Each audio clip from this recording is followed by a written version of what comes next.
नमस्कार विद्यार्थी मित्रों, हमने लास्ट लेक्चर के अंदर देखा था लेसन नंबर 17 जिसका नाम है तुलसी के पद, जिसके कविश्री हैं तुलसीदास जी। उनका जन्म 1532, निधन 1623 को हुआ था। तुलसीदास जी का जीवन कवन के बारे में भी हमने चर्चा की थी कि किस तरह से उनका जीवन, उनके माता पिता का नाम हमने देखा था। उनके पिता का नाम आत्माराम दुबे, उनकी माता का नाम हुलसी था। बाल्यावस्था में ही उनके माता पिता का सुख उन्हें प्राप्त नहीं हुआ था और वह नरहरिदास के पास रहे, उन्होंने ही उनको शिक्षा प्रदान की थी। किस तरह से वह प्रभु श्री राम के अनन्य भक्त बने और उनकी हर एक रचनाओं में प्रभु श्री राम के बारे में बात की जाती है, ये यहाँ तक हमने देखा था। उसके बाद हमने काव्य शुरू की थी, एक पैराग्राफ पूरा किया था। पैराग्राफ के अंदर आता है किस तरह से हट करके प्रभु श्री राम ने किन किन का उद्धार किया था। तो कौन आता है? मृग, खग, व्याध, पाषाण, बिटप, जवन, ये सारे इन लोगों का प्रभु श्री राम ने कैसे उद्धार किया था। तो हम देखेंगे कि किस तरह से ये खग कौन है, मृग कौन है, व्याध कौन है, ये पाषाण क्या होता है, ये उनके बारे में हम आगे देखेंगे। तो खग कौन है? तो ये जटायु, हमें पता ही है, हमने रामायण देखा है। लॉकडाउन के अंदर तो सबने रामायण पूरी देखी होगी, रामायण की स्टोरी भी सबको पता ही होगा ना। जटायु कौन था? तो रामायण का एक प्रसिद्ध गिद्ध था, पक्षी है। वह सूर्य के सारथी अरुण का पुत्र था।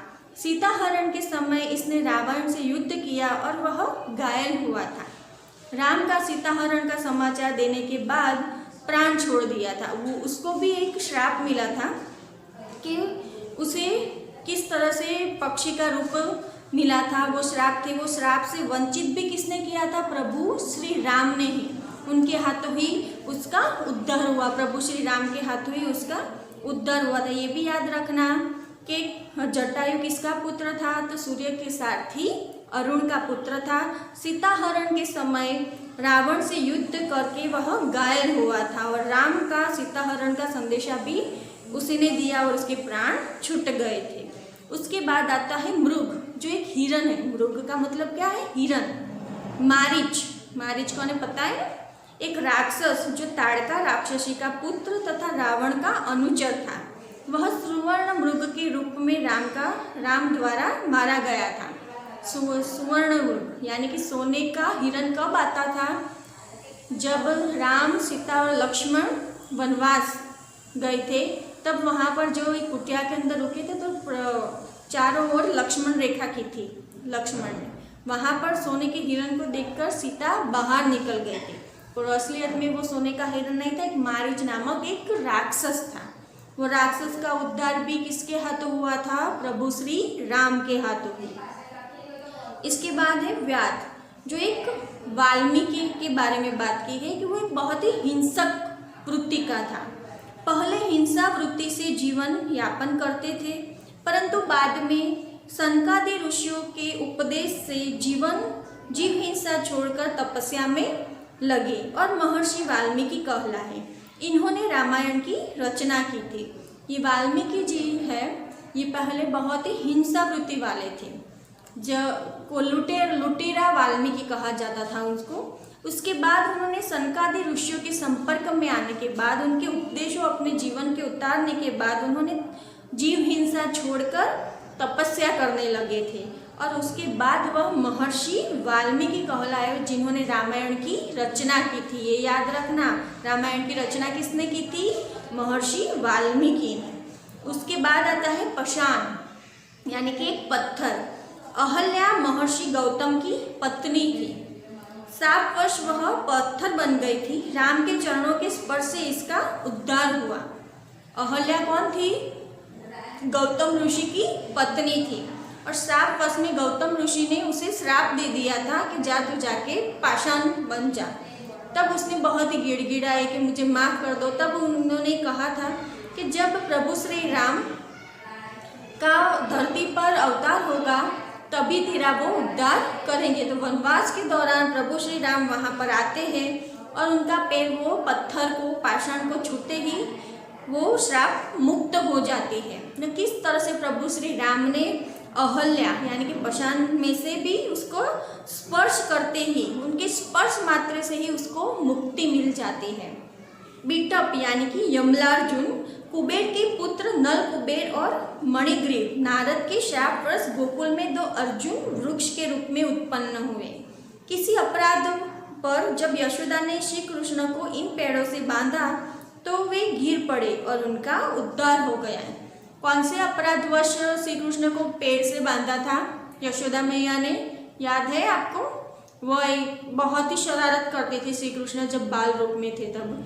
कैसे किसी के घर में जाकर मक्खन खा जाते थे, मिट्टी मुंह में डाल देते थे। तो वैसे ही गुस्से क्रोधित होकर यशोदा जी ने उन्हें पेड़ों से बांध दिया था। वो पेड़ों से बांधने के बाद जो पेड़ थे वो एक कुबेर के पुत्र थे, नल और कुबेर, उनको भी उनके छूने मात्र से मुक्ति मिल जाती है। उसके बाद है यवन। एक यवन कहा जाता है कि मुसलमान ने शुक्र के आघात से मरते समय हराम शब्द कहा था। अनजाने में ही राम शब्द का उच्चारण करने मात्र से ही उन्हें मुक्ति मिल गई थी।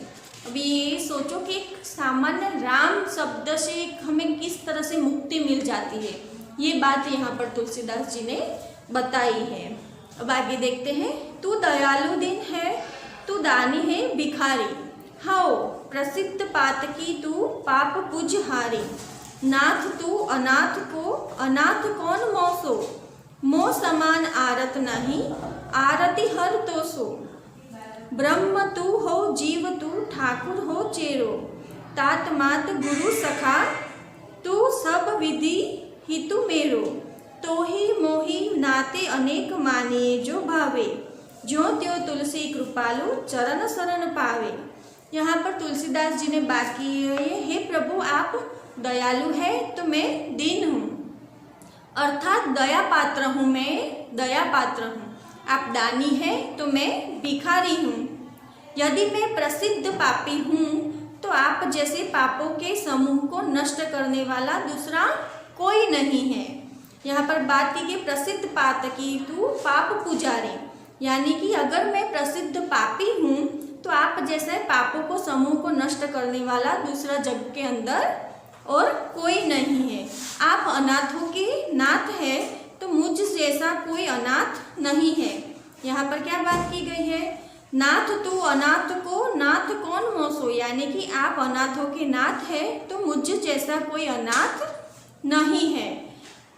मैं जैसा कोई दुखी नहीं, मेरे जैसा कि कोई दुखी नहीं, और आप जैसा कोई दुख दूर करने वाला नहीं है।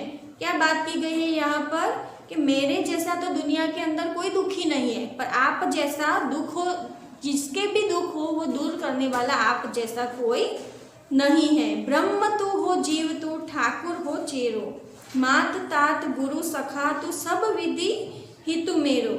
हे प्रभु आप ब्रह्म है तो मैं जीव हूँ, आप स्वामी है तो मैं सेवक हूँ, आप मेरे माता पिता गुरु मित्र सब तरह से मेरे हितैषी है। आप और मैं, हम दोनों के बीच में अनेक रिश्ते हैं, इनमें से जो रिश्ता आपको पसंद है वो मुझसे आप जोड़ सकते हैं। यहाँ पर तुलसीदास जी क्या कहते हैं प्रभु श्री राम से कि आप, हे प्रभु आप ब्रह्म है तो मैं जीव हूँ, आप स्वामी है तो मैं सेवक हूँ, आप मेरे माता पिता गुरु मित्र सखा हितैषी, मेरे जो चाहे वो हो, आप मुझसे के इनमें से कोई भी रिश्ता जोड़ सकते हो, आपको जो भी पसंद हो वो रिश्ता आप मुझसे जोड़ सकते हो। ज्यों त्यों तुलसी कृपालो चरण शरण पावे, आपके चरण जहाँ पर हो वहीं पर मुझे सुख मिलेगा, जिसके बिना के मेरा कोई जीवन का उद्धार ही नहीं है। यहाँ पर यही बात की गई है तुलसीदास जी ने प्रभु श्री राम के बारे में कि किस तरह से प्रभु श्री राम ने तुलसीदास जी के बारे में बात की कि किस तरह से तुलसीदास जी प्रभु श्री राम के चरणों को छोड़कर और कहीं जाना पसंद नहीं कर रहे हैं। यहाँ पर यह काव्य पूरा होता है। इसकी PDF फाइल आपको भेजी जाएगी। PDF फाइल के बाद दूसरे दिन आपको टेस्ट मिलेगा, वो टेस्ट आपको टेस्ट की नोट के अंदर कंप्लीट करना है। Thank you.